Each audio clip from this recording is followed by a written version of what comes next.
Mbasi të hahet peshku, do vetëm halat. lexuesi është brenda muskujve të tij. Po muskujt e tij janë brenda lexues. Po.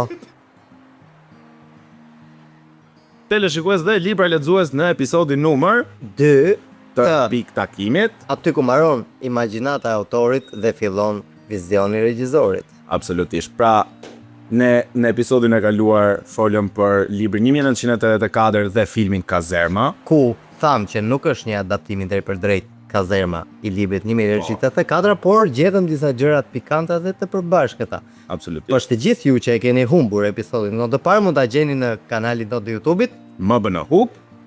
Kurse për gjithë ju që e keni ndjekur dhe na keni suportuar, shumë faleminderit. Absolutisht, ishte shumë Marso, vim në episod të dytë, jemi tek Anker Restaurant, i cili është një restorant me prodhime dieti.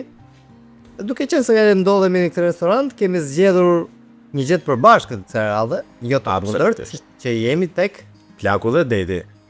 Shpresoj që ta keni lexuar ose ta keni parë si film, pavarësisht se filmat janë pak të vjetër. Po, por, duke qëndruar që libri është shumë i famshëm, pra Hemingway është autori i librit, nëse nuk e dini dhe shpresoj që ta dini. Shpresoj. Po. Filmat janë realisht të vjetër, por që kanë realisht shumë peshë dhe një mesazh është zakonisht shumë të fortë. Plaku dhe Deti i Ernest Hemingway është një nga ato kryevepra ku tregon që madhështia nuk qëndron thjesht te fitoria. Me simbolikën e tij, libri trajton pyetjen e madhe ku deri ku duhet shkojë njeriu, deri ku duhet guxoj. Stili i Ernest Hemingway njihet për stilin iceberg, ku fjalët janë të shkurtra dhe të thjeshta, por nën sipërfaqe shihen emocionet dhe pyetje të mëdha ekzistenciale. Pavarësisht se unë jam avokati i filmit në emisionin ton, Hemingway është realisht një shkrimtar shumë i famshëm dhe realisht një vepër si Plaku dhe Deti shumë e rëndësishme për ta lexuar nëse je fan si librit, po flas gjithmonë. Por, ka dhe një por. Mesazhi i Hemingwayt është që njeriu nuk është krijuar për disfata. Njeriu mund të asgjësohet, por ai nuk mund të mposhtet kurrë. Të futemi pak në temën e emisionit ton që kush e përcjell mesazhin më mirë, libri i Hemingwayt apo dy versionet e filmave të mi. Por kam dëgjuar që disa kritikë thonë që filmi nuk arrin ta përcjellë gjithë thellësinë filozofike që ka libri. Ernest Hemingway me këtë vepër ju kthye lavdia dhe ai fitoi çmimin Nobel. Po, është e vërtet. Ama çiko, nga krau tjetër, filmi, paktën të dyja rastet, dhe i 58-s dhe i 90-s, e përcjellin atë vuajtje në thonjza të Santiagos që ka 84 ditë që nuk ka peshk, nuk ka pikën e shansit, e përcjell nëpërmjet mesazhet që ai e shikon duar që i gjakos. Noi është ka detari, e vjetër hiçu, e ti shikon Shqipërinë duar, pra vizualiteti që shikon të oqeani. Vizualiteti i peshkut. Pra, ti thua, kush është ky peshk, pra kur lexon në libër, ti thjesht imagjinon thjesht një peshk gjigant, kurse të paktën te filmi në po, aty e shikon që është një peshk shpat për shembull, tek filmi, për ju që s'e keni parë, është një peshk shpat dhe është pothuajse sa varka. Edhe ai lodhet, mundohet, por në të njëjtën kohë, mesazhi që ai përcjellet, ndryshe nga libri që shkruan Hemingway dhe flet në mendjen e Santiagos, tek filmi ti shikon atë heshtjen që ai ka dhe ai duke folur me mendjen e tij.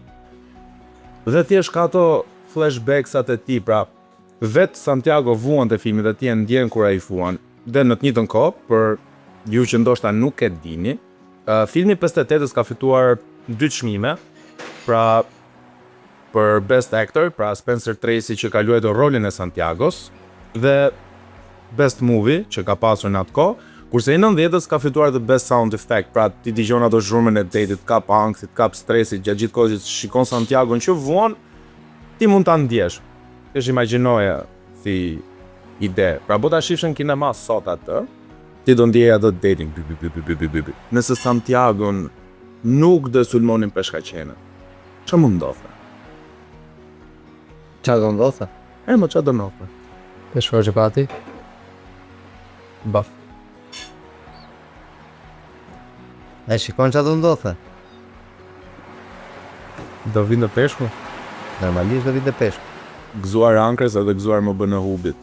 Gëzuar dhe stafit. Gëzuar dhe stafit. Edhe qerosit. Pa. A mundet një film të kapi monologun e brëndshëm e njeriu të vetmuar në mes të oqeanit? Po, edhe disi? për shembull, tek filmi 90-s, mbas atyre 20-25 minutave të para, ti shikon Santiago gjatë gjithë kohës që flet me veten, janë ato historitë që unë thash që ai i ripërsërit në kujtesën e tij dhe ti kupton se sa realisht i rëndësishëm është peshkimi për ta. Pra, pse ai është aq i vendosur të kapi peshk, pse ai po e vuan pjesën që ka 84 ditë pa kapur peshk. Dhe kur lexon librin, ke një mesazh pakës si më të rënd, pra ti e kupton që ai ka për të vuajtur gjatë vazhdimit, po nëse ti nuk e ke lexuar librin dhe shikon filmin, mund ta ndjesh vuajtjen që ai ka, pra e shikon stresin që ai ka, ankthin, pra shikon Manolon që ai donte ta stërviste gjatë gjithë kohës, që për çfarë po e stërvisun? Tani 84 ditë pa kapi peshk, valla kishte shku ke Gjiri Larzit, kishte kap ndaj top. Gabim.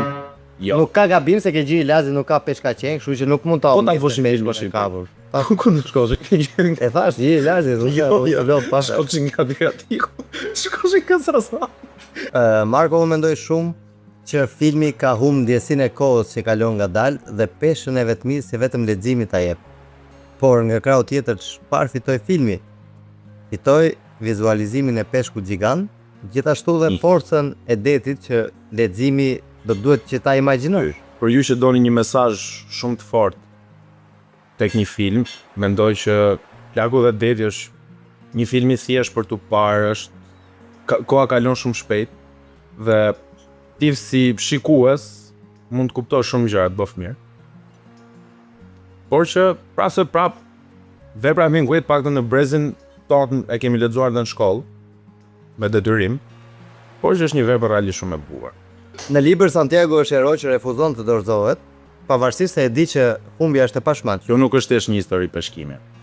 Kjo është një histori për të gjithë ju personat që keni kaluar disa sfida të vështira në jetë, qoftë profesionale, personale, shoqërore, emocionale. Tani për ta mbyllur këtë episod, kemi edhe një pyetje për audiencën tonë, për ato 5 persona që vazhdojnë ta ndjekin që jemi ne. A është heroik dikush që lufton me peshkaqenët me thik në dorë, apo dikush që mposhtë vetminë e heshtë?